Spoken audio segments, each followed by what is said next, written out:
Berjumpa kembali dalam dialog kita tentang hal-hal seputar dengan Alkitab dan juga seputar dunia kekristenan. Hari ini saya Pastor Lukas Kusuma bersama dengan Bapak Dr. Bambang Nurseno. Apa kabar, Pak? Puji Tuhan. Puji Tuhan. Kita senang bisa bertemu terus dalam program ini.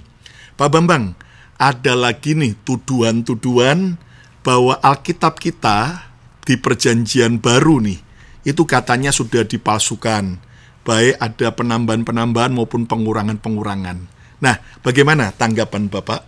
Yang pertama, kalau kita lihat dari sudut naskahnya, harus ditekankan bahwa tidak ada literatur kuno manapun di dunia ini yang memiliki bukti persebaran naskah seluas perjanjian baru.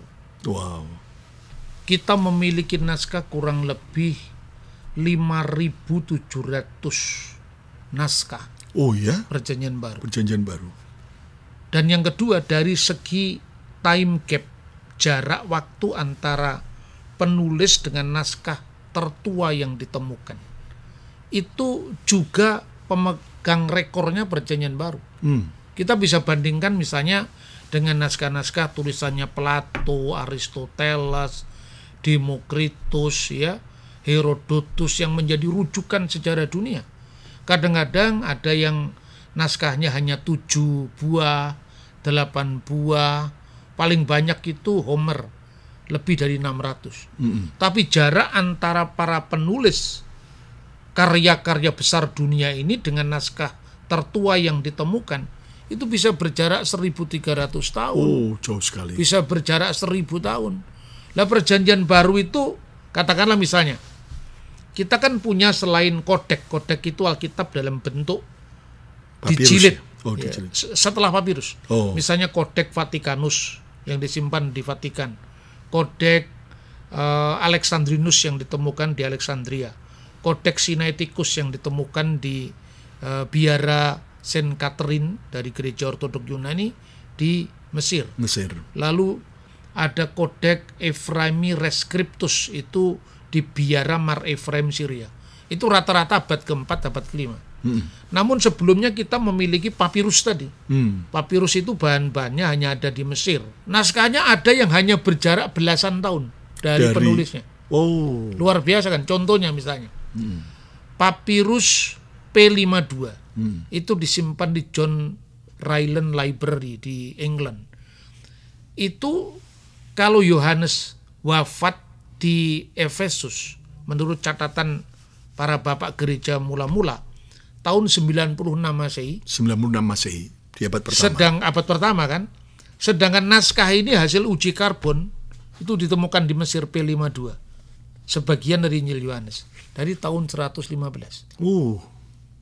115-97-nya belasan tahun. Iya, 18 tahun. Lalu ada P66, itu disimpan di Biblioteka Bodmerianet Switzerland. Itu jaraknya 24 tahun. Karena ditemukan tahun hasil uji karbon Profesor Kim yang terbaru dari Korea itu, ahli papirologi. Itu dari tahun 120. Sementara Yohanes wafat tahun 96. 24 tahun. Wow. Bahkan 10 surat Rasul Paulus itu ditemukan yang namanya P46. Itu dari tahun katakanlah 85 sampai 90 Masehi. Menurut uji karbon. Sementara Rasul Paulus wafat tahun 67. Hanya berjarak belasan tahun. Tidak ada naskah di seluruh dunia yang memiliki jarak penulisan antara naskah tertua dengan penulisnya hanya belasan tahun. Dan kita punya ribuan naskah yang tersebar di seluruh dunia. Jadi kalau misalnya ada perbedaan-perbedaan, misalnya varian teks misalnya, itu didata. Jadi yang paling atas itu teks standar itu namanya Tectus Receptus, teks yang diterima. Lalu di catatan-catatan kakinya itu kalau ada perbedaan misalnya 1 atau 2 kata, itu didata. Tidak pernah ada pembakaran kitab suci. Semua bisa di cross check. Jadi metodenya kira-kira begini. Ya kalau itu dibakar ternyata yang dibakar itu yang palsu. Kalau yang asli Jadi lebih baik dipelihara semuanya. Lah itulah memerlukan kecerdasan untuk memahami itu. Karena apa? Studi kritik teks itu tidak mudah, tapi di Kristen bebas. Bahkan kalau kita lihat di perangkat kecil ini saja, kita bisa cross check, tidak perlu ke Jenewa, tidak perlu ke Swiss. Kita tulis saja www.earlybible.papyri. Itu akan ditemukan misalnya kode P46, P66, P75. Tinggal klik itu halaman pertama dari pasal ini, ayat ini sampai pasal ini, ayat ini. Langsung kita lihat itu dari abad pertama, dari abad kedua. Alkitab dan Jadi internet. Wah, internet ini ya benar-benar menolong kita ya. Nggak usah jauh-jauh ke museumnya, tapi dari Sekarang internet aja. cukup dengan modal ini aja sudah cukup, nggak usah perlu ke Swiss. Wow, jadi secara sejarah dan bukti-buktinya itu sangat akurat sekali ya. Sangat akurat. Bahwa semua kata-katanya pun dan sebagainya itu masih tetap orisinil terjaga dengan baik ya. Wah, jadi tuduhan bahwa Alkitab sudah dipalsukan ya jelas itu keliru ya, karena secara fakta dan juga sejarah dan teks daripada yang ada contoh-contoh pembuktian secara ribuan itu membuktikan bahwa Alkitab kita Perjanjian Baru masih asli. Wow, kita tutup bersukacita. Nah, Pak, Injil Thomas, ini katanya ada Injil Thomas, ada Injil Filipus, ada Injil kanak-kanak Yesus. Kenapa itu ditolak oleh Kristen dan tidak dimasukkan ke dalam Alkitab Perjanjian Baru? Apakah karena bertentangan dengan ajaran gereja, Pak? Begini, seorang bapak gereja bernama Irenaeus pada kira-kira tahun 180-an, dia mengatakan bahwa di seluruh muka bumi itu hanya ada 4 Injil. Tidak ada yang lain. Jadi artinya sekitar tahun 180-an. Itu buku-buku apokrif itu masih belum banyak beredar. Nah, kita mendapatkan catatan tertua dari seorang bidat Kristen, bidat tapi ngakunya Kristen. Namanya Markion. Markion itu kira-kira tahun 150-160 itu dia mencoba mengubrak-abrik Perjanjian Baru. Jadi intinya ajaran gnostik ya, ajaran doketisme. Doketisme itu artinya tampaknya. Jadi tampaknya Yesus itu manusia, padahal sebenarnya Yesus itu ya tidak benar-benar jadi manusia. Itu kira-kira inti ajaran gnostik. Makanya seluruh ajaran yang bertentangan dengan logika kaum gnostik itu ditolak. Ketika dia membaca Injil Matius, ada Biblos Genesios Yesus Kristus. Wah, ada silsilahnya Yesus. Kalau ada silsilahnya berarti Yesus benar-benar jadi manusia. Buang. Lalu Injil Markus, ada pembaptisannya di Sungai Yordan. Buang. Injil Yohanes apa lagi?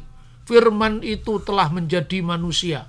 Ke Hologos Sax Egeneto. Wah, ini berarti bertentangan. Injil Yohanes buang. Hanya satu yang diterima, Injil Lukas. Tapi ketika Injil Lukas dibaca, di pasal 3 ada silsilahnya pula. Ada kisah tentang kelahiran Yesus dari seorang perawan. Pasal 1, 2, 3 dibuang. Hanya pasal 4 sampai pasal 24 Injil Lukas diterima oleh Marcion, lalu diberi judul The Gospel of Marcion. Gereja tentu bertindak. Ini kitabnya siapa diobrak-abrik ini? Lalu muncullah seperti urutan kanon pertama yang disebut kanon Muratori. Itu kira-kira tahun 160-an. Pertanyaannya sekarang, kalau benar-benar waktu itu sudah ada Injil Filipus, Injil Maria Magdalena, Injil Thomas, kenapa dia harus mengobrak-abrik Perjanjian Baru?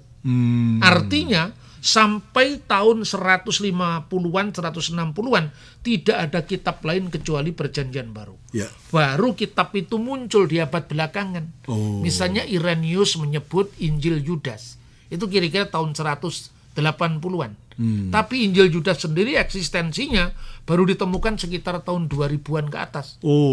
Dan ternyata apa yang ditulis oleh Bapak Gereja itu benar.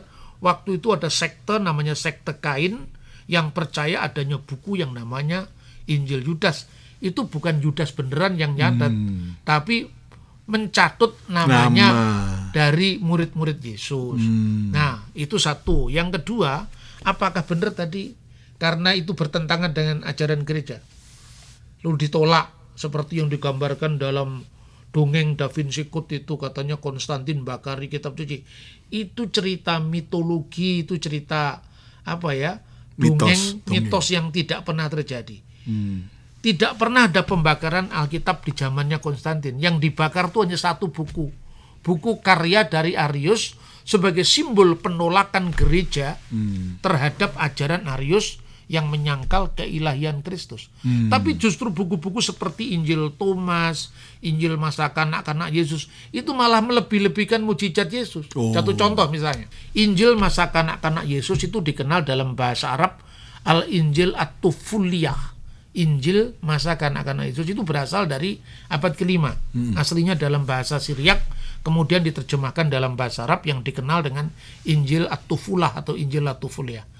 Itu mengatakan Yesus ketika masih bayi, dia bisa bicara. Ini kan sebetulnya malah melebih-lebihkan. Ini waktu bayi aja Yesus bisa bicara. Injil Thomas, itu Yesus membuat tanah ditiup jadi burung, dan jadi burung sungguhan terbang. Kalau gereja menerima buku-buku ini, tentu kalau dari sudut pandang untung-untungan, ya menguntungkan.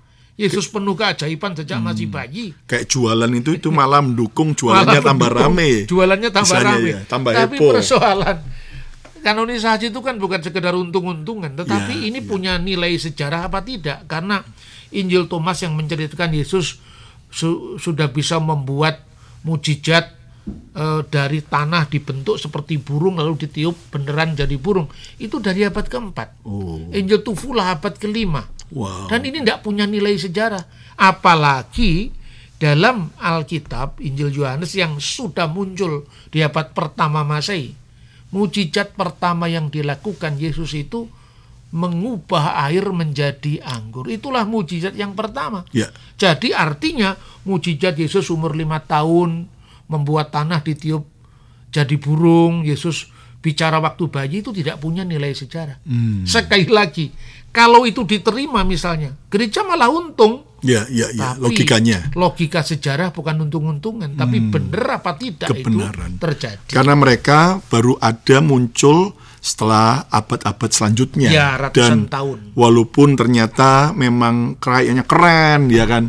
Yesus bisa bicara sejak bayi, bisa niup tanah jadi burung, ya. Tapi ternyata tidak ada bukti sejarahnya. Jadi kita secara logika, secara akal waras, kita bisa menimbang ya bahwa justru kalau itu ditolak karena sebetulnya nggak ada bukti sejarahnya, tetapi kan sebetulnya bombastis sekali, bakal viral. Bombastis. Tapi ditolak bukan karena itu tidak sesuai dengan ajaran gereja, tetapi tidak ada bukti sejarahnya.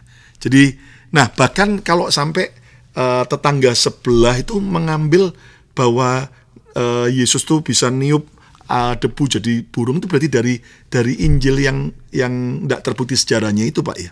Ya, kalau dari sudut pandang iman Kristen kita bisa melacak sejarahnya. Tapi kalau itu sudah diyakini sebagai wahyu, ya sudah selesai. Silakan, karena yang itu penting, kan soal keyakinan. Hanya saja jangan kemudian mengusik keyakinan orang lain, apalagi keyakinan yang punya nilai sejarah, punya bukti manuskrip tertua. Ya seperti itu. Wow, jadi kita bisa simpulkan, kekasih Tuhan, bahwa Alkitab kita Perjanjian Baru itu masih orisinil, ya. Baik secara bukti-bukti sejarah, peninggalan-peninggalan, bahkan terdekat hanya selisih belasan tahun daripada penulis asli daripada 4 Injil itu. Bahkan juga sampai hari ini begitu banyak bukti-bukti yang membuktikan keotentikannya. Jadi seperti yang Alkitab katakan bahwa firman Tuhan itu adalah sumber kehidupan kita yang sanggup mengajar kita, mendidik kita, dan membawa kita kepada keselamatan. Dan salah satu yang penting dari Perjanjian Baru adalah Mesias sudah datang, Yesus Kristus Tuhan. Barang siapa percaya pada Yesus Tuhan, ia akan diselamatkan. Bersyukurlah bagi kita yang sudah percaya Yesus, tapi bagi kita yang belum percaya Yesus, hari ini juga buka hati, terima Yesus sebagai Tuhan dan Juru Selamat. Amin. Dan jika Anda diberkati oleh program ini, jangan lupa komen dan katakan bahwa saya terus diberkati oleh program ini. Ya, terima kasih Pak Bambang, dan sama-sama. Tuhan Yesus memberkati. Sampai berjumpa kembali. Shalom.